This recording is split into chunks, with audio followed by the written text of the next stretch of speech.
Well, hello, my friends. How are you? Welcome to 30 Albums for 30 Years, 1964 through 1994. I am, of course, your host, Jay Sweet. Happy to be with you today. Our album for today is the self-titled release by the band Buffalo Springfield. It was originally released either October or December of 1966. A little confusion there.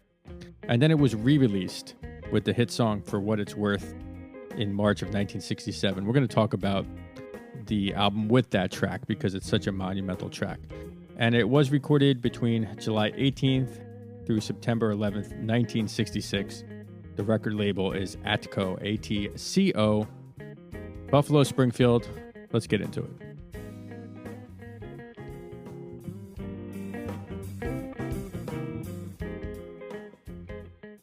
All right, a lot to unpack here. Buffalo Springfield.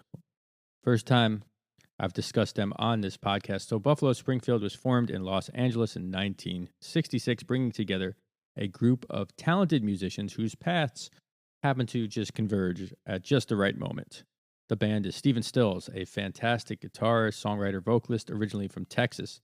He had been involved in various folk and blues projects, including stints with the Squires, the Company, and the Go-Go Singers. After unsuccessfully auditioning for the group The Monkees, could you imagine Stephen Stills and the Monkees? Stills was in need of a new project, and then he met Neil Young. Neil Young, a Canadian multi-instrumentalist known for his distinctive guitar work, emotive vocals, and of course, great songwriting.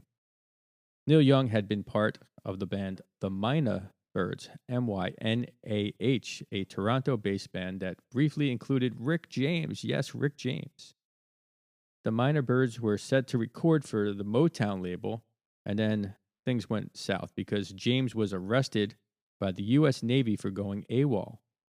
James would later have a wildly successful career with hits like Super Freak and Give It To Me Baby. And then we have Bruce Palmer, also from Canada. He was with the Mynah Birds as well. He was the bassist before joining Buffalo Springfield.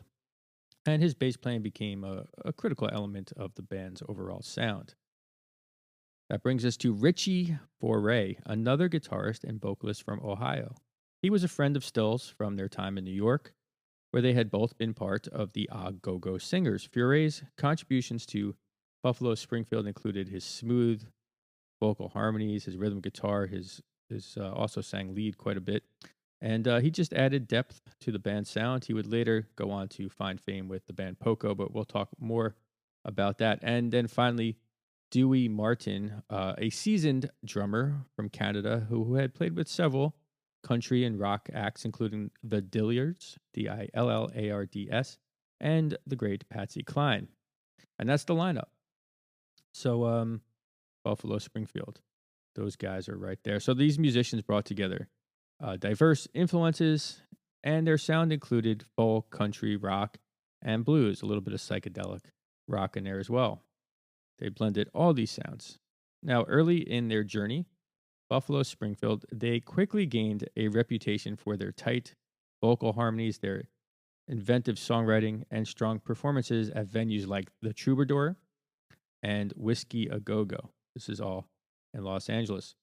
Much of their early bookings came from the recommendation of Birds bassist Chris Hillman, who recognized their talents and potential. He was a great supporter of the band. And for a brief period, Buffalo Springfield created a body of work that left an indelible mark on the musical world. Buffalo Springfield's songs frequently delve into themes of self-reflection and relationships, offering a thoughtful and introspective perspective. And despite the consistent quality and interest in their songs, they were often overshadowed, their songs, by one particular famed protest classic song, which is called For What It's Worth. That is their signature track. It is on the re-release of this record. So about the record and its impact itself, the initial release only received, let's say, moderate success. It peaked at number 80 on the Billboard Top 200 charts. And then it was re-released with For What It's Worth. When that was added and the album was re-released in 1967, it became a more significant hit album based on the success of this one single, really. And it cemented Buffalo Springfield's place in rock history. And before I go on, just about their name, I realized I didn't mention how they got their name. Well, Buffalo Springfield took their name from the Buffalo Springfield Roller Company's brand of steamroller. Quite simply, it was named after a train. All right, let's continue our journey.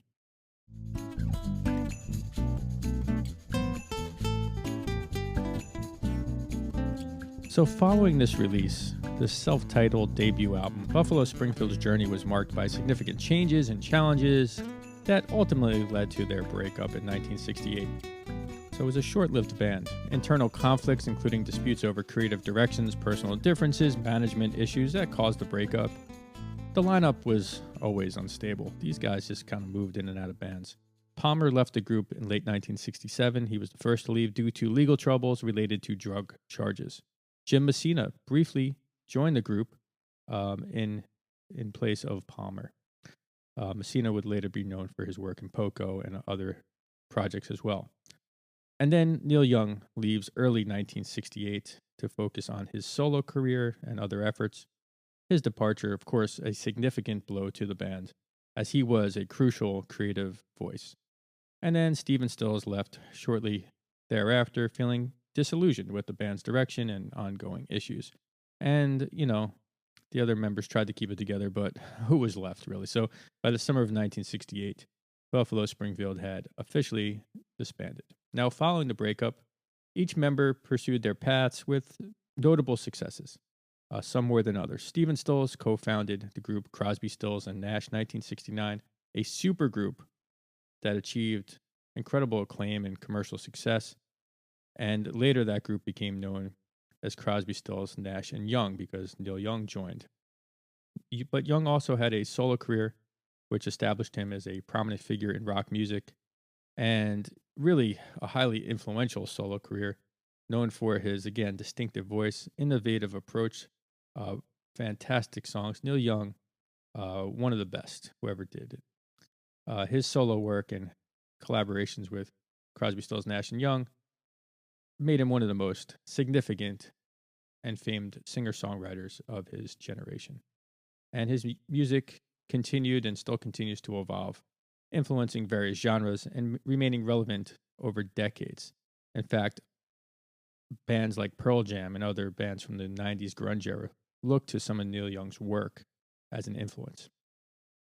And Richie Furay formed Poco, a band that became a pioneering force in the country rock genre. In fact, Poco's success helped to shape that genre, and Furay's contributions as a vocalist and guitarist and sometimes songwriter were vital to its development. He later enjoyed a successful solo career. Bruce Palmer, post-Buffalo Springfield's career, not great, marked by legal troubles, personal issues, limited his opportunities. And then we have Dewey Martin, who continued to work in music after Buffalo Springfield, playing with various artists and bands. However, he did not achieve the same fame as his former bandmates. So overall, really, Buffalo Springfield, their impact on music was profound. Their innovative blend of folk, rock, and country left a lasting impact and introduced the world to three really talented musicians and artists, Neil Young, Stephen Stills, and Richie Furay. All right, cats, we did the thing, right? Buffalo Springfield. So if you want to check out the record, again, just go to the link provided in the description section. Also, if you want to just hear a couple tracks from the record, I take the three most impactful tracks and I put it in my curated playlist on Spotify. That is there in a link as well. Also, be sure to go to jsweetmusic.com. I'll make this quick for you. Lots going on with me personally. One thing is you can check out my most recent book, The Music of 1964, the 50 Most Impactful Albums. It's a companion to this podcast. Here's my quick plea to you. I don't put commercials in this show. I don't get any kind of financial return unless you decide to give it to me. And one way you can is to get a product that I think you will enjoy, which is that book.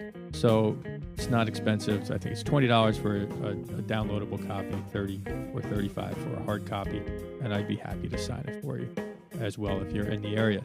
Also on my website, lots of concert dates, jazz festival season here in the New Jersey Shore area. I will be, where will I be? Long Branch Jazz Festival, Red Bank, Asbury Park. I'm in Princeton. I'm in Freehold. I'm in Belmar.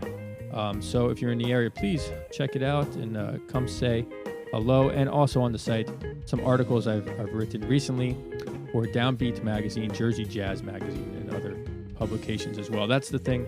That's it. That's all I got for you today. If you can, hang out. I did a quick home recording on based on the song For What It's Worth, and I'd love for you to listen to it now. Until next time, let's keep this wonderful music alive. Have a great day, and most importantly, peace.